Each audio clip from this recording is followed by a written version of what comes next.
Warning: the following video contains explicit language, which may be offensive to some viewers or inappropriate for children. The content within this video is intended for mature audiences only.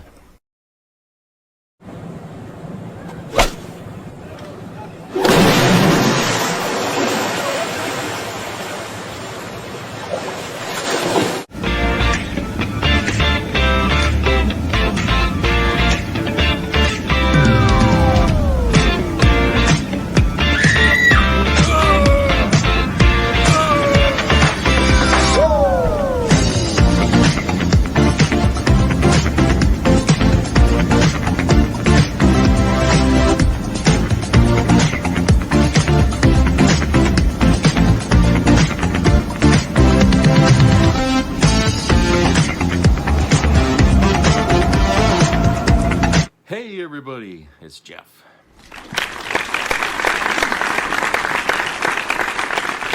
Hope everybody's had a good week here, and today's Friday, so end of the week here. I know I haven't made too many videos here this week. I've been kind of busy and all that. You know how it gets, you know, sometimes it's busy, sometimes it's not. But I've been keeping up pretty much with things. And you know, weather's been really nice because we've got a lot of snow. It's taken forever for the snow to melt, but you know, it's not really getting warm enough yet for it to really make an impact on the huge mounds of snow we still have out there, and the ice. God, I'll tell you, you know, the design of this apartment, it has, you know, very steep peaks. And whoa, when the ice melts and it comes off of that roof, it sounds like a pile of furniture coming down off the goddamn, wakes me right up. I mean, it's crazy. And the icicles, I mean, they're like, what, 7, 8 feet long? Holy shit. You know, it's just,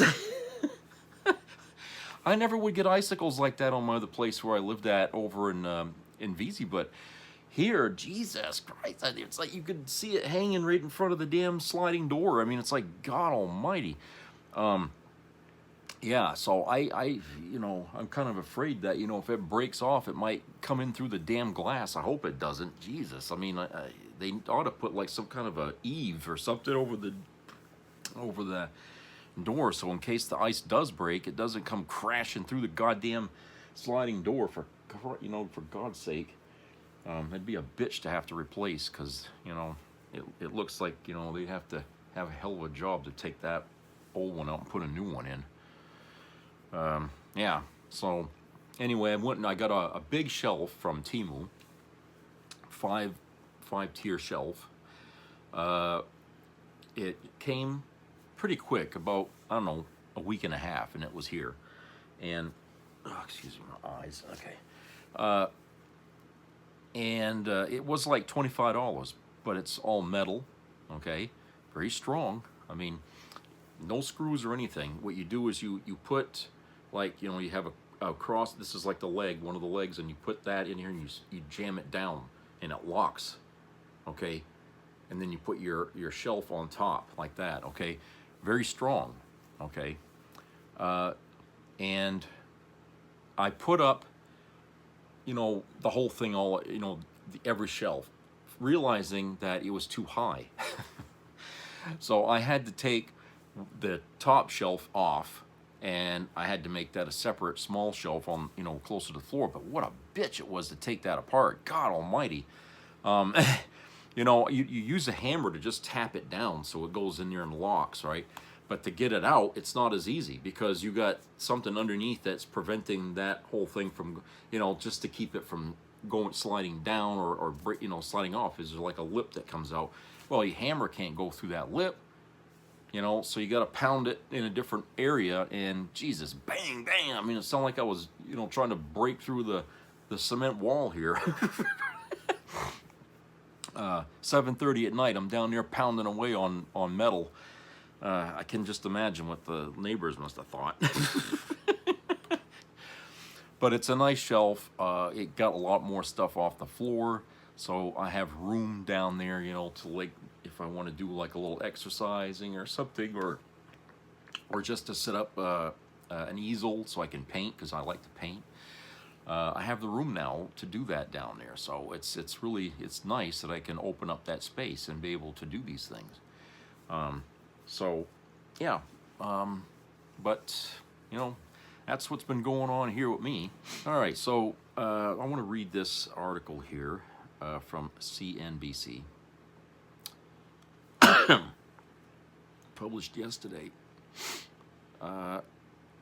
It says the title is "Former Prince Andrew Released by Police. Trump Calls His Arrest a Shame." Okay. British police on Thursday released Andrew Windsor, the former prince and the brother of King Charles III, after having arrested him earlier on suspicion of misconduct in public office.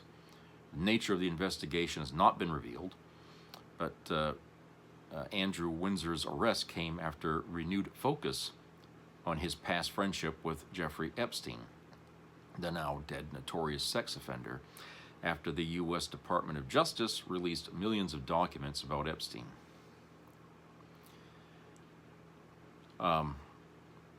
So everybody's kind of wondering, you know, what they want to know the details of what they're investigating him for, you know, what's going on. It shouldn't be much, you know, guess or you know, really what it is, okay?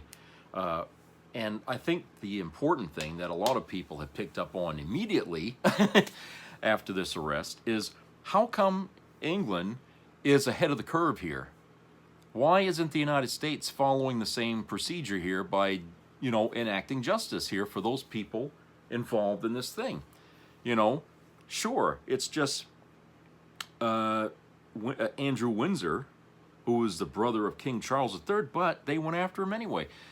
I mean, in England always looked at presidents as being less than a king. They look at a president as a business president. Okay, that's the way the English look at presidents in the United States, is they're not really leaders. They're just, they look like, you know, or the title suggests that they're business executives. Okay, like the president of a company. So they don't see why we would be like so hesitant about going after a sitting president for crimes committed, right? I don't either. Honestly, I don't either. I mean, we've all in this country, pretty, you know, the majority of the country has really had it with Trump. Okay, we don't believe anything he says anymore. Okay, the trust is gone. So Trump could tell us anything right now, and no one would actually really believe it, except the dingbats in the core of a MAGA there. But that's it. But for the rest of us, we just tune out. You know, he gives a speech. Nobody wants to watch that. It's the only thing that got lower ratings in one of the new series of Star Trek these days.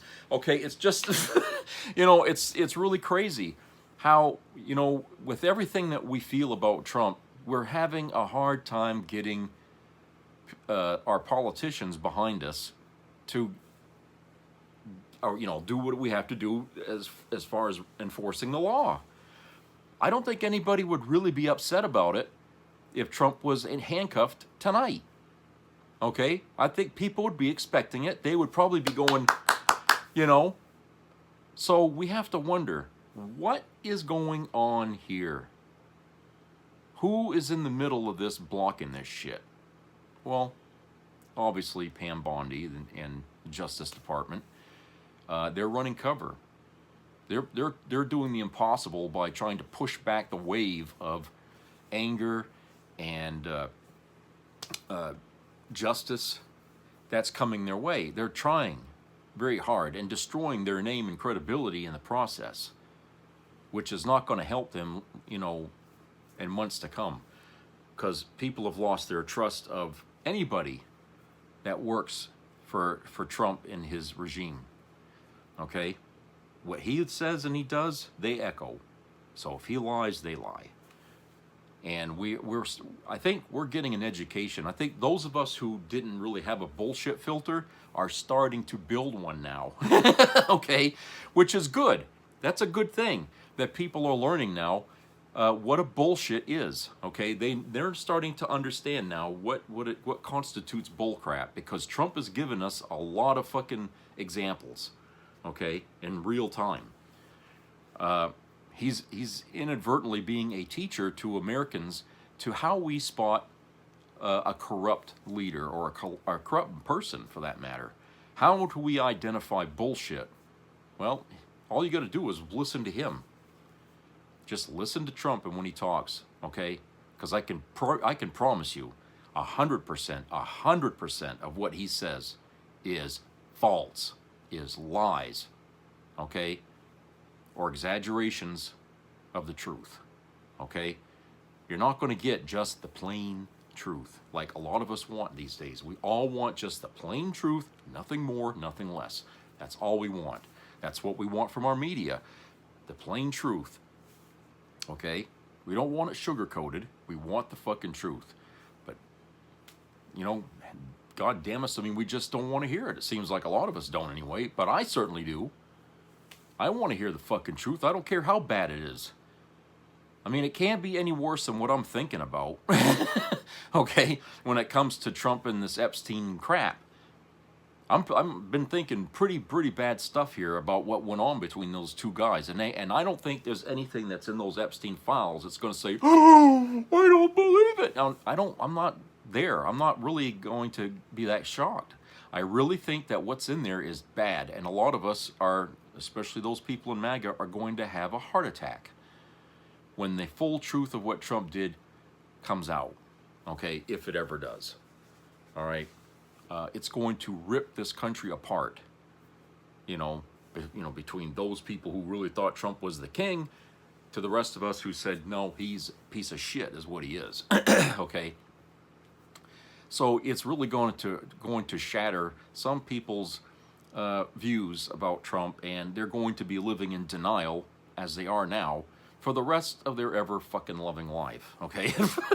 There's no hope for these fucking people, okay? And I just think that when we watch what's going on in England and we see how they're going after with the, you know, we need to see that and say, look, they can do something we can't. That should piss us off as Americans, because for decades, we've made ourselves out to be the best in the world. Well, if we are, how come we ain't moving on this shit?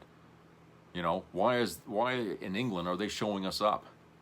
They can do something we can't. Since when? You know, we would brag to these people, well, we saved your ass in World War II. Yeah, that was like 80 years ago. Okay? A lot's happened in that time. Our country's gotten pretty corrupt since then. So now the table has turned. And now England is doing something we can't. So, like I said, our pride as an American has been decimated. And Trump has really put the fucking kibosh to, you know, to that. And that's his legacy. That really is going to be his legacy. And we're going to live with that legacy long after that son of a bitch is dead and buried, okay? We're going to have to live with that. I don't know how we're going to be able to repair the damage that he's done. I really don't, because it's going to require us to really change our thinking and take initiative to do what's right, okay, and be committed to that in order to fix the country. We can't, anything less than that is going to be pissing in the wind. But if we want our country to come back on top again, we're going to have to really work hard to do that. Because we pissed off a lot of people around the world, okay, and they're looking at us as pariahs now. We're the bad guy, believe it or not. We're the bad guy. It doesn't matter what we did in the past. What we're doing now has made us look like the bad guy. And I can't say that, you know, I can't defend that. I can't defend our country against that opinion, because from my point of view, we do look like the bad guy. We would go after other countries for shit like this. Okay? That's what we used to do. When some country out there had a corrupt leader and stuff like that, the United States would be pulling strings to try to remove this guy or that person or whoever from power in order to restore some sanity to the small government there. Now, who's going to watch us? Who's going to take care of us when that happens here? You know? So, anyway, let's go to another story. Okay, this other story here from Mediaite, written by Willa Pope Robbins, entitled, James Comer Claims That Trump is Completely Exonerated by the Epstein Files. Huh. Really? House Oversight Committee Chair James Comer, Republican from Kentucky, told Fox News host, of course, on Fox, never anywhere else, it's always Fox, you know, Sean Hannity, that President Trump was, quote, completely exonerated, unquote, of wrongdoing in the documents related to convicted sex offender Jeffrey Epstein. Comer joined Thursday's edition of Hannity to discuss the arrest of former Prince Andrew Windsor over his ties to Epstein. When asked by Hannity why former Attorney General Merrick Garland did not discuss the Epstein case during his time at the Department of Justice, Comer claimed that public focus on Epstein only began when it seemed as though the president could be implicated. Quote, well, the Democrats did not care about Epstein until someone had the notion that Donald Trump may have been involved, unquote, he said. Quote, what we have seen from the millions of documents that have been released is that Donald Trump is completely exonerated in the whole Epstein saga, unquote. Comer's evidence for this exoneration was that if the president had committed any wrongdoing, that information would have been leaked by Trump's, quote, many enemies, unquote, within, quote, deep state apparatuses, unquote. Quote, if there had been any dirt on Donald Trump, that would have leaked out because Donald Trump has that many enemies in the Department of Justice, in the deep state apparatuses that were supposed to be investigating Epstein, unquote, said Comer. Quote, so with respect to Trump, I don't think there's anything there, unquote. Well, that's different than what he just said. He's exonerated. Now he's saying, I don't think there's anything there. Well, how can you be so certain that he's exonerated? Okay. The president similarly claimed on Tuesday that he was, quote, totally exonerated, unquote, in the files. Yeah, sure. Let him echo it. Quote, I have nothing to hide. I've been exonerated. I have nothing to do with Jeffrey Epstein, unquote. Oh, nothing to do with, that's why your name shows up. What, how many times in the fucking files? He has nothing to do with Epstein, right? Pfft, another lie. He told the press on Air Force One. Though Trump's name appears thousands of times in the latest DOJ release of documents related to Epstein, including multiple claims of sexual misconduct against Trump, Comer said in early February that the president would not be called to testify unlike others named in the files. Sure, why go after the root? Quote, well, I've noticed that every time you all do a gaggle like this with with President Trump, somebody asks him about Epstein. So he's been answering questions about Epstein, unquote. No, he hasn't. Nobody's been answering questions concerning Trump or Epstein. And when they do, they get shut down from, you know, Pam Bondi to the press secretary. What's her, leave it there, whatever her fucking name is, okay? Trump has continuously made conflicting claims to the press about his relationship with Epstein, often shutting down reporters who push for further clarity, see? Attorney General Bondi and Deputy Attorney General Blanche claimed in a letter on Friday that all files tied to Epstein had been released. Oh, really? A report from UK-based broadcaster Channel 4 News called that assertion into question on Monday, claiming that the documents release accounts for just 2%. 2% of the amount of data investigators claim to have in email exchanges within the files. Yeah. Oh, so all of a sudden now, because they've redacted about fucking 80 to 90% of everything that's been released, Trump is saying, okay, I'm exonerated now because nobody's going to be able to see the truth.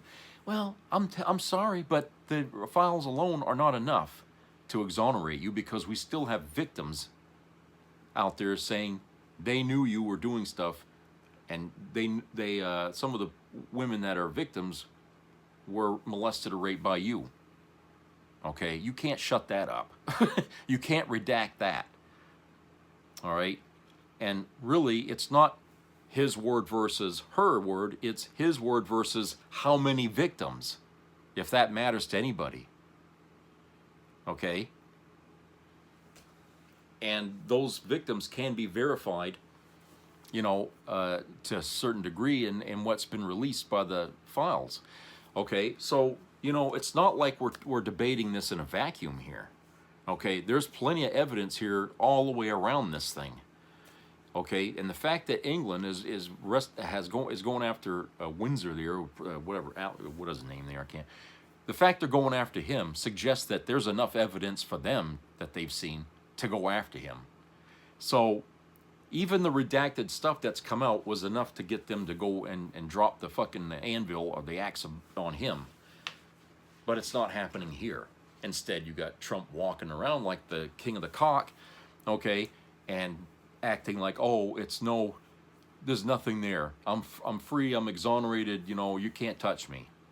Okay? And there's no fucking evidence of that. There's nothing solid to suggest that he's free or he cleared his name. No, the questions are still there. He's just trying to manipulate people's perception of what's happening. This is what he does best at, grifting. He's trying to sell now that he's innocent. That's what he's trying to do. He's trying to sell everybody that he's innocent, even though that hasn't even been concluded yet. He's not exonerated about a goddamn thing, but he's certainly going to play that to the hilt, and just like when he was talking about, oh, they cheated me out of my election. He's still to this day still selling that throwing that pitch, okay? He'll be throwing this pitch till the day he dies too. He's going to lie like a son of a bitch.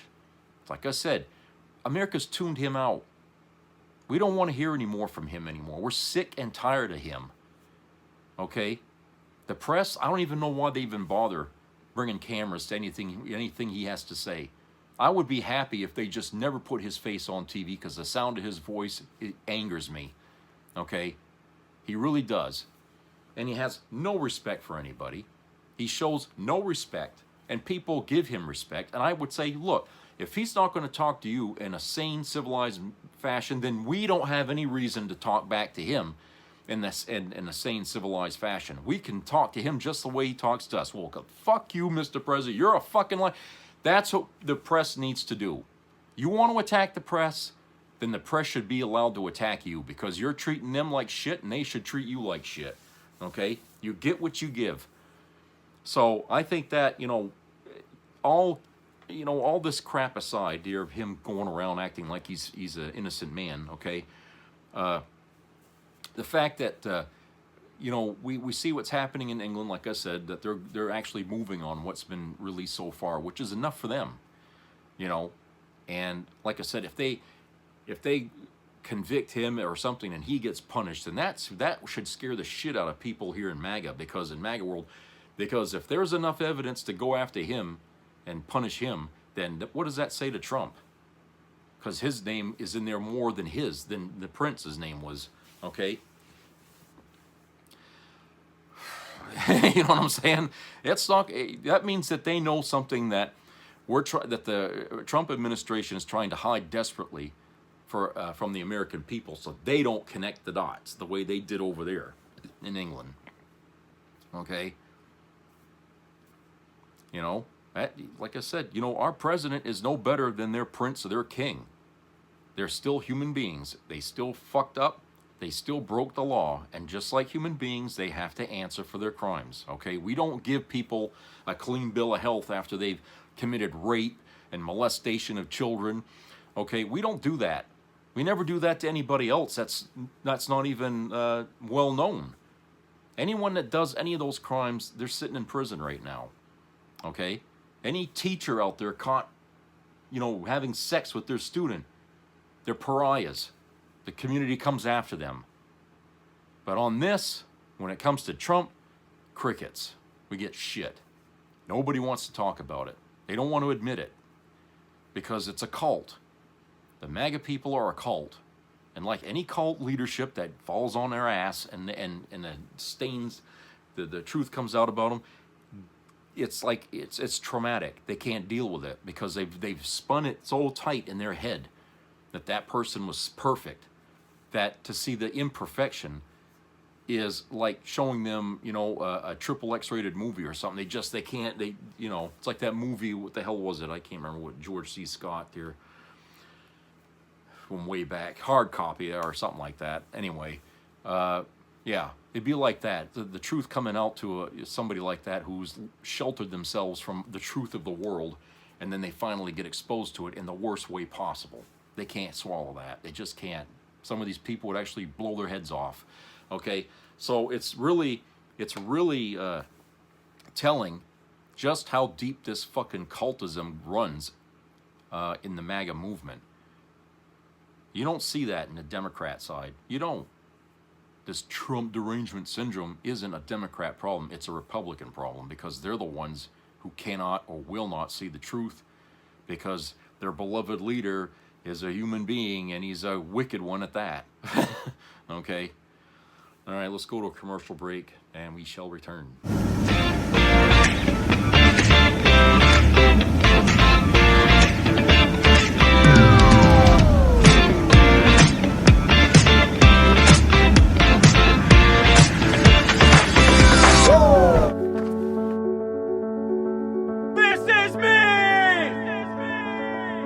I'm Alex Curtis. I'm a lobsterman in Maine, and this is me.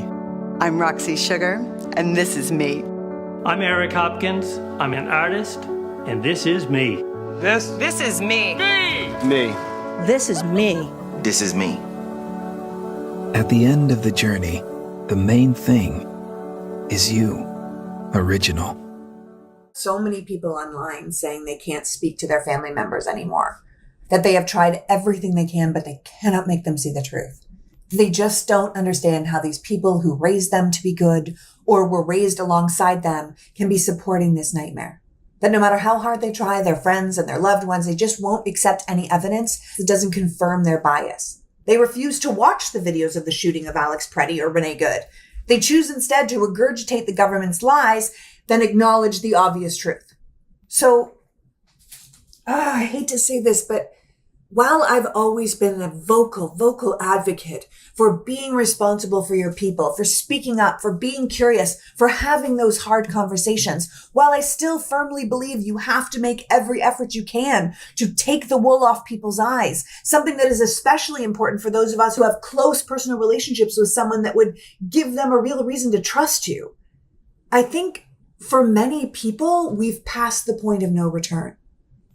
I think at this point, if you cannot convince people of the truth, if they simply refuse to accept facts, if they continue to just blindly support this government and its monstrous leadership that now includes targeted assaults and kidnappings and the cold-blooded execution of American citizens in American streets, then the time has come to ostracize them.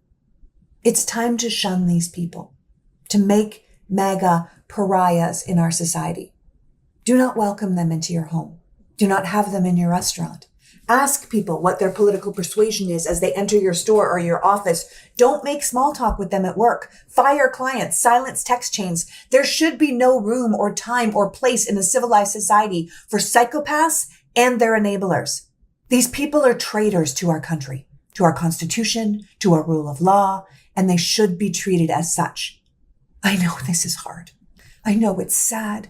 I know a lot of people are going to say, I can't believe you're going to let politics come between us. But we have to remind ourselves this isn't about politics.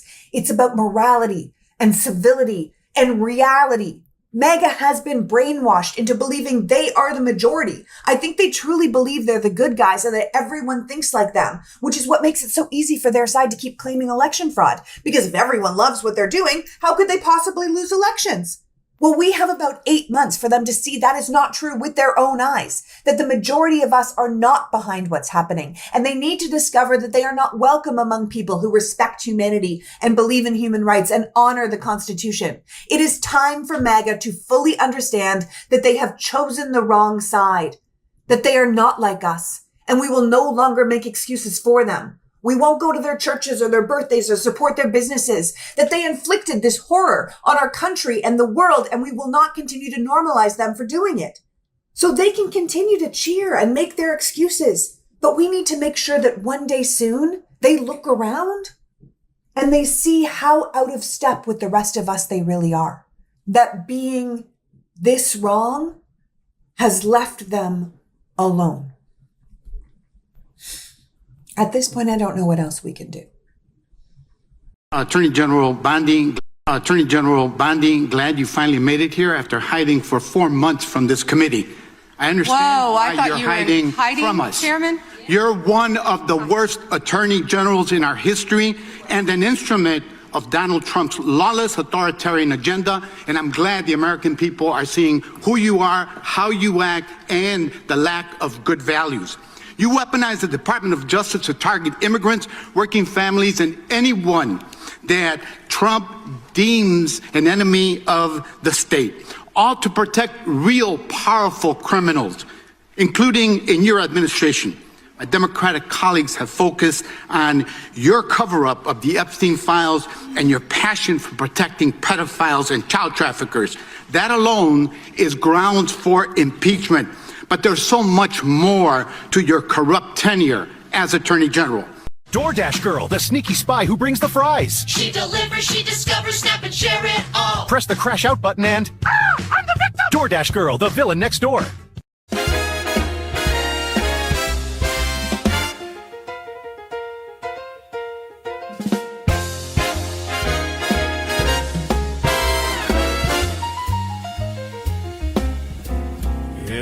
Trafficking in minors, a billionaire's bad habit. When hanging with the big boys, you're allowed to just go grab it. Partying with a felon, a convicted pedophile. So what? We took some photos, they snapped and said, please smile. Flying on his private jet, it's how you get around. An island of sex and torture, best real estate I found. Being in his emails, that's networking with some care. I'm CC'd a million times cause my name's everywhere. And when my DOJ has said that the investigation's dead, that's the kind of bedtime story that helps a fella rest his head. And redacting names of my friends, showing victims' names instead. That's just doubling down on power behavior I still defend. I'm exonerated, the guy you hated. No guilt is left on me. I'm exonerated as I have stated. The truth has set me free. The lies created, emails gated. The blame has passed me by. I'm exonerated, vindicated. I just beat the Epstein files.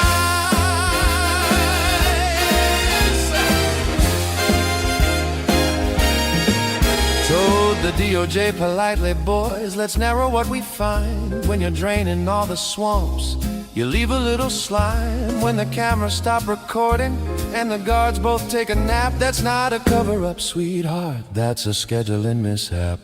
Hiring co-conspirators, I call it loyalty. Dark secrets build great cabinets, it's called stability. If I was really guilty, would I smile this wide? You can't subpoena confidence or stop away the lies. I'm exonerated, the guy you hated. No guilt is left on me. I'm exonerated as I have stated. The truth has set me free. The lies created, emails gated. The blame has passed me by. I'm exonerated, vindicated. I just beat the Epstein files. You're frustrated, exonerated. Girls I dated, exonerated. Were vacated, exonerated. So X-rated, exonerated. Crime abated, truth castrated. So maybe you believe me now. Why, it's about time. Ignore the trail of angry victims or anyone who dropped a dime. If I did it, they'd have proof. And if they had proof, we'd have fixed it. I'm exonerated, the guy you hated. No guilt is left on me. I'm exonerated as I have stated. The truth has set me free. The lies created, emails gated. The blame has passed me by. I'm exonerated, vindicated. I just beat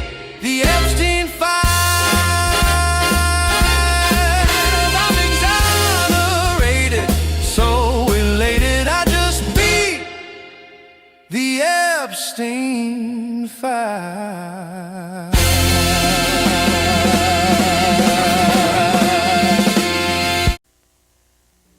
Be a part of the entertainment value of a lifetime.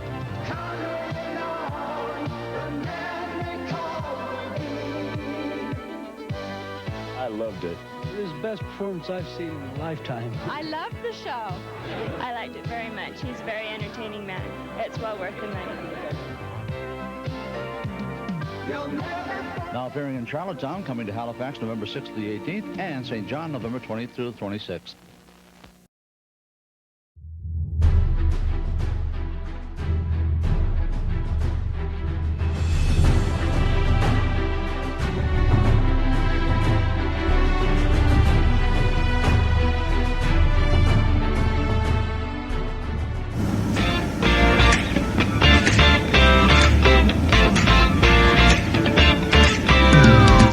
Welcome back.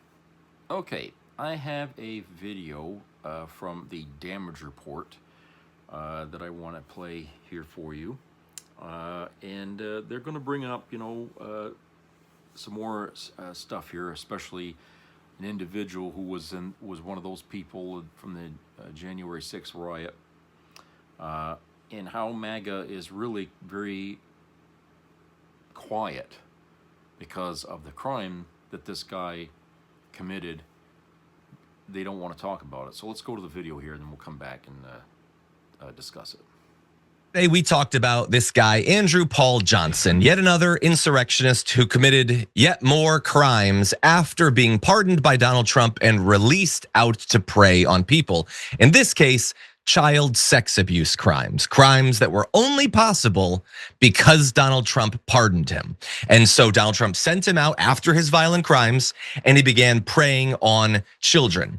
And I would assume that because that's kids being preyed on and we want to save the kids, conservatives must have been furious about this. Not just that it happened, that's bad enough, but that, oh no, dear God, our God Emperor has made a terrible mistake by releasing this guy and allowing these crimes to happen. And by the way, he is not even the first January 6er released who then committed crimes against children. There are a number of them.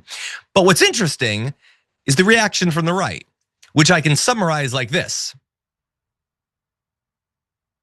And that's it, because they had nothing to say.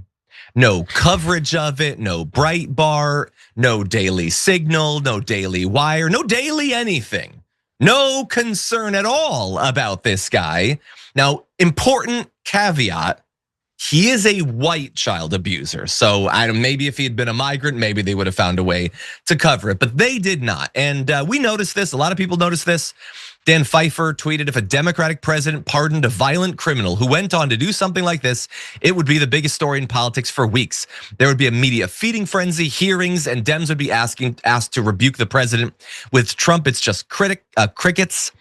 Let's see, Kathy Young says, look at this illegal immigrant pedo rapist. Oh no, wait, great point. And yeah, it's totally true. Remember like Lake and Riley?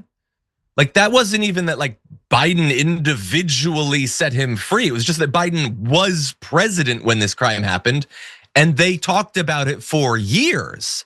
And yet in this case, it is literally Donald Trump's fault. It would not have happened if Donald Trump had not pardoned him, which was an insane thing to do. It's not like an unforeseen consequence of a normal thing. You did an unacceptable, horrible, evil thing, and yet more evil came about as a result of it. And they don't even care to mention it. Now, a couple of right-wingers on Twitter engaged with some of these tweets. One said this, EBS says, oh, you found one, and he represents all of us. Congratulations, detective effing R-word. So first of all, I love that you're more mad at the person who tweeted that than you are at the guy who abused the kids. Also, no, we didn't find one. We've found many. We've found multiple child abusers amongst the group. You care so little about the crimes they commit, you don't even know that they exist. And yet, and you're mad being told about it more than you are that it happened. You really want to hashtag save the children. This one, King Duckinius, and weird that both of these pay Elon Musk to be on Twitter, interesting, says, did he do that on January 6th? Were those crimes part of why he was arrested over J6? No. What point do you think you're making? No, No, he was arrested for the insurrection. Now, I get that you think that's not a good reason to be arrested or whatever. Okay.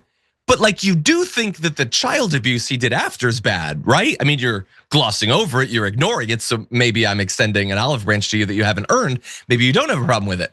But no, it was after January 6th. He was sent back out by Donald Trump. He committed these acts against kids. And again, you don't seem mad about the crime or the criminal. You seem mad that we're mad about it, which seems strange. And so, Brett, there's no expectation. They don't need to even pretend to want to be consistent on any of this stuff. They can literally just ignore it, and indeed they do. Right, because you kind of say the reason they're mad is because they have crafted a worldview. They've done everything they can, consciously or unconsciously, through like just liking tweets and tweeting things, to create a bubble for themselves that makes sense, that they're happy in. Fictional though it may be. And whenever something happens that gets through to them, they have a choice. They can either acknowledge reality, which means the unseating of this entirely fake crafted worldview, because of course it is, because their leader is one of the most well-documented liars, cheaters, and felons on the planet. So if they do that, that's worse. That's terrifying to them. Versus what they have learned to do, and much of Trump's cabinet has learned to do, because the only thing you can get fired when you do is acknowledging reality. Yeah. So what they do is they then fight back twice as hard to keep that hole in the boat from leaking sanity into their world, into their little dinghy. So that's my take on it. That's why they're mad. And the worst part for us is like the challenge we have to figure out how to fix is like, how do I deal with that? Because I want them to be happy. Obviously, I want everybody to be happy, but I also want them to acknowledge reality, or at least vote in a way that allows reality to improve. Yeah. And this just seems to be making them mad. It is wild when you like the concept, like you said, acknowledging reality. Like the only thing Pam Bondi could have said that would result in her potentially being fired is if she had turned around and faced the Epstein survivors and said, "I'm sorry that we've failed you. I'm sorry that we're failing you." And she would have been out. Like, that's it. Yeah. You could lose your job in Fox if you did a segment about how horrific it is that Donald Trump released a guy who ended up abusing children. You could literally lose your job over that. Is that strange? Yeah, you know, when you hear comments from people that are, I don't know, in support of Trump, or in support of people like this guy, for the January 6th guy here, you know, you have, the first reaction you get is, are you raping your own kids? I mean, why would you put your nuts on the line to defend somebody of a crime like that? Really? How do you expect anyone to look at you in the face if you say anything pro-Trump or pro-whoever that got, you know, convicted or something like that? Okay, and that's why MAGA won't talk. That's why these people are staying silent, because they know what I just said. They can't come out and defend that. They can't come out and defend this guy or Trump from these allegations or these crimes. They can't defend that, because then they would be questioned like, well, if you support that, or you're supporting this person for having done that, then you're supporting pedophilia. You're supporting child rape. Okay? And that's why I say, you know, when a person wears one of those hats, those MAGA red hats, that's like sending up a fucking flag that says I'm pro-pedo. Okay? That's the way it's looking now. Okay? And I don't see too many people nowadays wearing those hats anymore now. Okay? There's only one person I know still wearing it, but she's too stupid to understand what the hell what's going on, because she won't listen. But other than that, I don't see many people walking around high on the hog like, oh yeah, we got the greatest president anymore. It's even become very clear to those people who supported Trump that they fucked up. They really did. And the more stuff that comes out about not just Trump, but people who supported Trump, especially from the January 6th incident, they're finding out these people too had questionable backgrounds, criminals some, idiotic in other ways, but those people were not these geniuses that knew that Trump was going to be a great president one day. No, they were just fucking simple-minded folk who fell for the grift. And maybe for some of these people, they had their own little agenda that they hoped that Trump would enact for them, like they did for, you know, the illegals and stuff in this country. They've always harped on illegals in America, like they're the biggest fucking thing that's gone wrong in this country since, you know, who knows. But they've always come down hard. But yet, they live comfortably happy that they're able to get things, you know, relatively cheap because of immigrant labor. Without them, there's no American that would do that job. Okay? Let's just face it. They're happy when they're here to do the job, but they don't like it when they're living next door to them. It's like, well, what, you can't have it both ways. You either want them here or you don't. You know? You're happy they're here doing the dirty work that you don't want to do, but you just don't want to see them. You want them to stay obscured or living in a fucking basement somewhere, so that way you don't have to, you know, notice them or breathe the same air they're breathing. Okay? That's what these people in MAGA are. I mean, they're contradictory. They can't even take a stand, a clear stand on abortion. These people can't.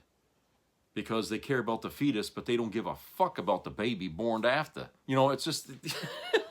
You know what I'm saying? It's all about emotion. It's all about fucking what feels right. Okay? Sometimes what feels right isn't what's right. Okay? What I'm saying is that when people are expected to evolve, they have to take steps they're not comfortable taking at first in order to do that. So, these people in MAGA choose not to do it. So they try to bend physics, I guess, you know, for a lack of a better example, in order to suit their needs. Okay? And, you know, how many, you know, are these people in January 6th here that Trump pardoned? I mean, how many of these fucking people, after he pardoned, went back to prison after, you know, because some of them already were in trouble with the law that were there that day and had court dates coming up for different things like, you know, beating their wife or something. Some of these people were already wanted, but, you know, I think it surprises a lot of people when they find out just the list of names of people who are back in prison. They might have been exonerated by the president for January 6th, but they sure as hell weren't exonerated for any of these other things that they did wrong. And they're sitting in prison still for that. Okay? But it must... I don't know if the MAGA people even know about that. I really don't know if they even understand or even want to know how many of these people were criminals to begin with that went there that day and did what they did. So that would explain why it was so easy for them to go over there and beat up cops and all that shit, because these people, like I said, were criminals in the first place. All right? They don't respect the law. They might have been carrying a flag. Oh, we love the police or whatever, the people in blue. No, they don't, because the people in blue arrested them already for some crime they're committing. So this was revenge for them in a lot of ways to go beat up on somebody in authority of police. Okay? There was a lot of reasons for these folks to show up there and do what they did other than just supporting Trump. They saw that as a big opportunity to try to topple a government that was after them for crimes they committed. Okay, so it's a lot like what Trump did. That's the reason why he did what he did to encourage these fucking people to go after, you know, the Senate, to go and protest and go in there and do what they did. He was after them too for you know, oh, they're trying to take away my victory that he thought he had, okay, because he tried to cheat, but he didn't cheat well enough in order to win. So he sends his mob over there to try to go in there and crack skulls and, you know, whatever. They were doing the same thing. They had the same goal. They just had different reasons to be there that day. You know. But, you know, like I said, pedophiles looking after pedophiles, and that's what we had here. But I don't think that, MAGA, by any stretch of the imagination, really gives a shit about a lot of these people. They're just, they don't want to talk about it because they don't care. I really think that's what it is. They don't care. They only care and they only voice themselves whenever the attack goes to their leader, Trump himself. Okay? That's when they care. Everything else that he's done, all the people that he's railroaded, all the people he's thrown under the bus, all these people that have a reason, to hate him, and the people who support, they don't care about any of that. Even the victims of this, the Epstein, they don't care about that either. But if any one of these motherfuckers had a daughter and their daughter was treated the same way, they'd care. They'd fucking care. At least I'd hope they would, because if they're not, they shouldn't be, that kid should be taken away from them and given to the state. Okay? Not caring about something like that, that's as akin to child abuse as I can imagine. But yeah, I feel like this is it's really telling when you don't hear anything from the right wing about certain people doing this stuff, because see, they're kind of caught in a corner here where if they say anything that they don't like pedophiles, then they're going to be asked, why do you support Trump? He's a pedophile. His name is all over that fucking stuff in the Epstein files. He and Epstein were buddies for a long time, involved in a lot of heinous shit, no doubt. So you're going to support that. If you support that, then you're not really, that hat says make America great again. That's a lie. America can't be great with a society full of pedophiles, can it? It really can't. But I want to go and touch on an article here. Hold on a second. Okay, this article is from the New Republic, and written by Steve Kennedy, entitled, "Will the Texas Supreme Court Legalize Child Abuse?" The idea that parents have a constitutional right to harm children is disturbing enough, but this case also highlights the real underlying issue with the parental rights movement. A case now before the Supreme Court of Texas may become the first real test of the state's newly minted Parental Rights Amendment.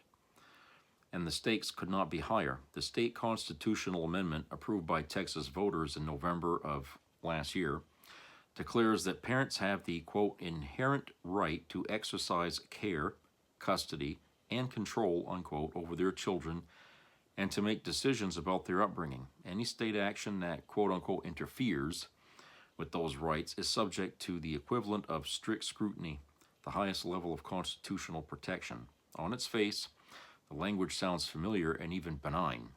Few Americans object to the idea that parents, not the government, should ordinarily make decisions about their children, but constitutional language does not exist in a vacuum, and this case forces a confrontation with what the quote-unquote parental rights movement is actually seeking to protect and whom it leaves exposed.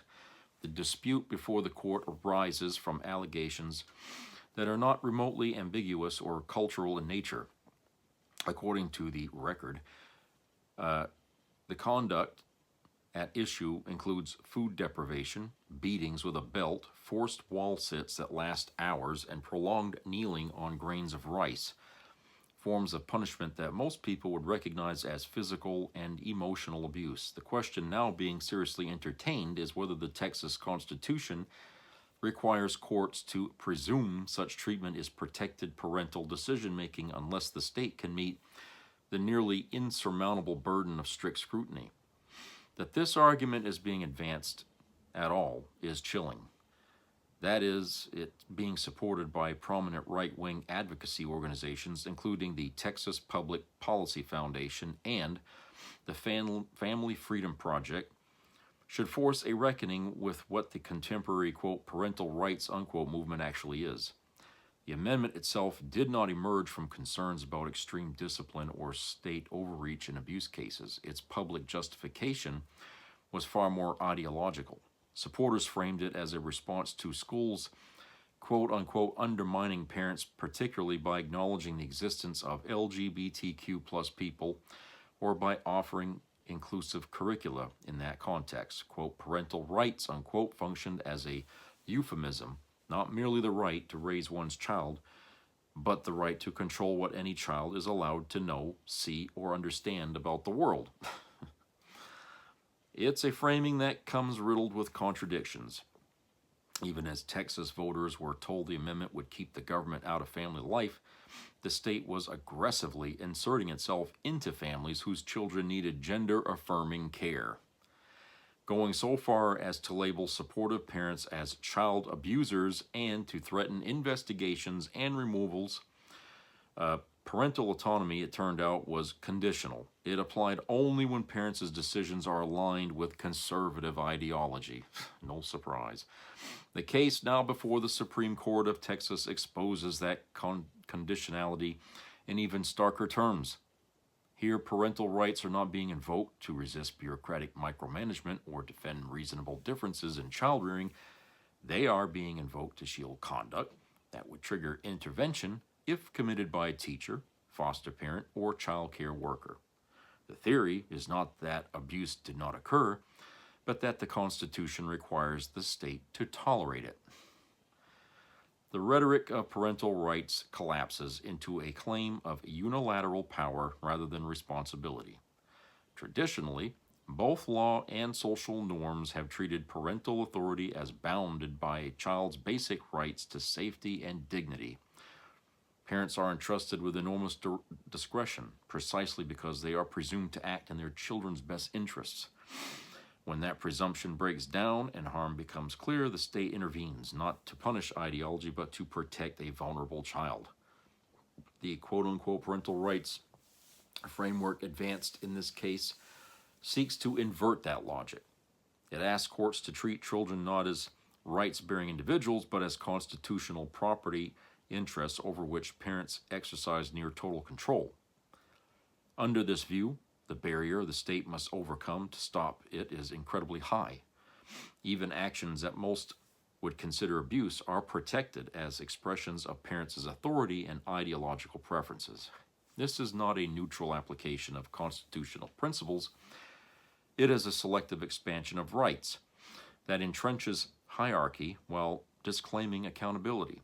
The same movement that insists parents must have an absolute veto over school library books or pronouns has shown no hesitation in overriding parental judgment when families seek reproductive health care or gender-affirming treatment for their children.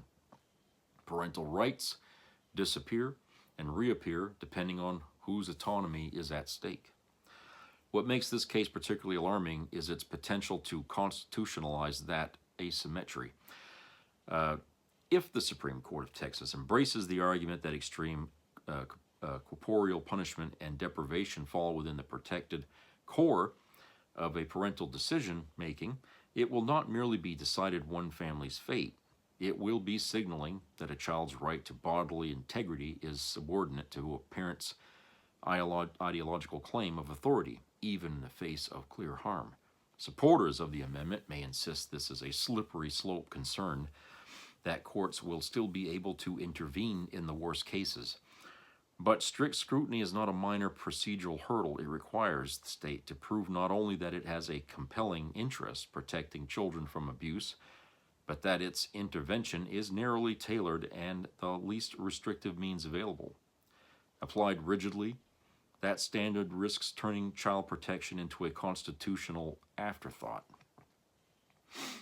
More fundamentally, the case reveals the true endgame of the modern parental rights movement. It is not about freedom from government overreach in any consistent or principled sense. It is about securing a constitutional trump card, one that allows certain parents to enforce obedience, suppress identity, and inflict harm without meaningful oversight, while the state is compelled to look away. A society that treats children as mere extensions of parental will, rather than as people with rights of their own, abandons one of the most basic functions of law, protecting those who cannot protect themselves. If parental rights can be stretched to cover child abuse, then the phrase no longer names a safeguard for families, it names a license and a warning. So, I read that to you because, I was talking before about pedophilia and how the right wing seems to, maybe not directly, but indirectly saying, you know, supporting Trump and supporting pedophilia by not coming out against these things anymore. And now I saw this article here about what they're doing in Texas, and I'm thinking, well, it's a red state. They're showing their color. It appears now that children don't matter a whole lot to them. Only the fetus does. But after, like I said, the fetus is born, the children are just commodities, you know, and they don't care. You know, if the parent wants to come down on these kids, you know, for, oh, you know, we don't want you being gay and all that, and I'm going to beat it out of you and stuff. Now they want to say, well, it's okay to do it then. Okay? That's what they're trying to, that's what they're wiggling their way into that state to do. It's sad to see our country devolve like this. And it takes steps to do that. Texas is one state doing that. I'm sure the states are thinking the same goddamn thing. You know they are. Okay, Texas ain't the only red state out there. But, you know, the way parents are so paranoid now about their kid trying to come out as, you know, lesbian or gay or whatever. They're so paranoid now about it because they grew up in a time where nobody would say anything like that or come out like that, okay? That's on their fault. That's their fault, okay? And when they find out that they have a child now that's doing these things that they couldn't tolerate when they were a kid, now they're trying to beat it out of them, or, you know, pray it out of them, or some damn stupid way. If that's not child abuse. Would somebody, let's just say you're an adult and you're gay and somebody wanted to beat the gayness out of you. Would you say that's okay for them to do that? Because that's what this discussion in Texas is about. Because it's a parent, they think, oh, the parent has the right to attack somebody attack a child for that. In any other case, that would be considered a crime. If it was two adults and one adult was trying to, you know, beat another person down because they're gay or there's something, that would be considered a crime because that's assault, right? So why is it any different because it's a parent and a child? It's still one person beating another because they don't agree with what the kid said or how they want to live. No. It's no different if a white man beat up on a black guy. That would be a race crime, right? On top of everything else, assault and, you know what I'm saying? I mean, come on. You got to be consistent here. But of course, in a red state, a white person beating up on a black guy probably wouldn't be looked at as a big problem, you know. You got to remember, you got racism running pretty heavy down in these states. But my point is, I'm trying to make people compare here. You know, imagine it this way, imagine it that way. If it's okay for it this way, why isn't it okay the other way? How are you teaching your kids respect by showing them that they can be beaten, that you can do this to your kids one day when they get older, that you can despise them if they decide to come out like that, to be gay or whatever? Because my parent didn't like it when I did it, now I can do it to my kids. You know, it's just, you know what I'm saying? It breeds more fucking hate. It keeps the anger and the hatred against a certain class of people going. It never stops. And as far as the state of Texas is concerned, a lot of people down there would prefer it that way. You know, for whatever reason, religious reason or personal, you know, whatever, okay? Doesn't matter what the reason is. You can make a reason for any fucking devious thing that you do, okay, and make it sound like you had to do it. Because, all right, people have done that all through history, trying to justify the heinous shit they do. You know, look at the fucking Nuremberg trials, okay? Listen to the fucking people that committed heinous acts on a Jew or something. You're going to find all kinds of reasons these people felt justified to do what they did. And we all know deep down it was wrong. Okay? We all know this. But to these people, it's a shield, a reason. No matter how stupid it sounds, it's still a reason. I still had a reason to do it. I don't care how you feel about it. You're not in my shoes. I had to do it. It was my duty to do this. As a parent, it was my kid.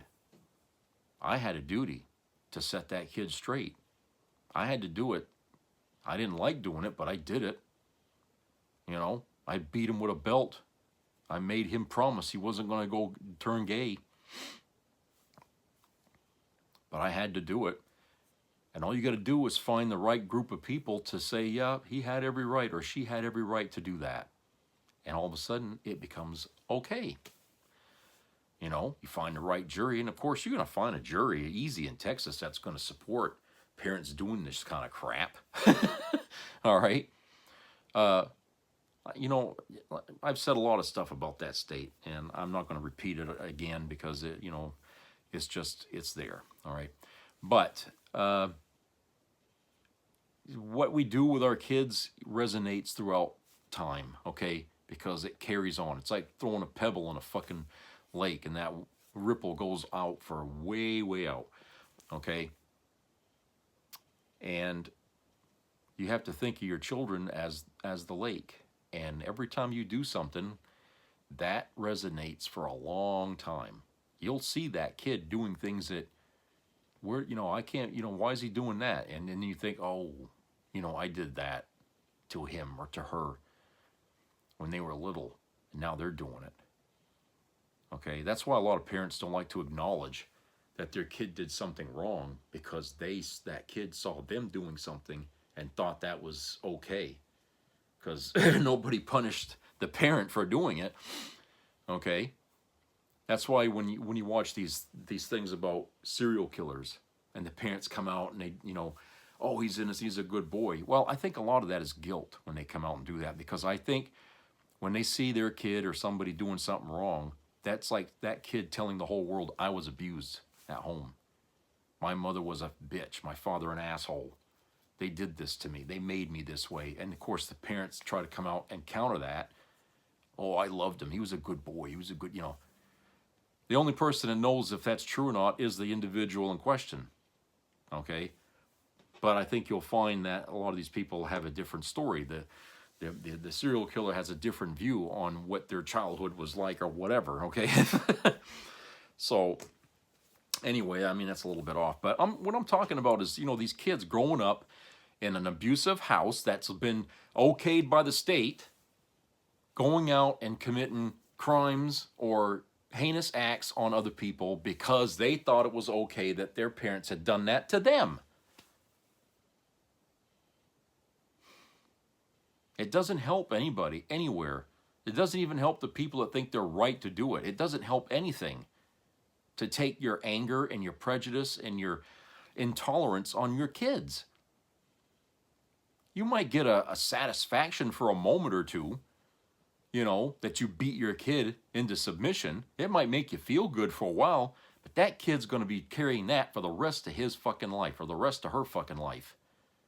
You don't know what that's going to create. That seed you just laid is going to create something big down the road, and you don't even know it until it happens. Think twice before you come down like that on a kid, because they all of a sudden now they want to be gay or something like that. Think twice about what you say or what you do, because that's a crucial moment in life that you're going to have to fucking answer for at some point. If you do this in a half-ass sloppy manner just so you can feel better about yourself, okay, you got to think. You really do. This isn't about, you know, playing with a doll or some fucking computer game or something like that. This is real life, and there are consequences to every fucking action you take in life, and you got to remember that. All right, so that's it for today. I hope everybody has a great weekend. So subscribe, comment, share, keep your ears open for any health issues, and help each other out there. You know, be helpful. Don't be ashamed to ask for help if you need it, okay? There are some good people out there that are willing to help.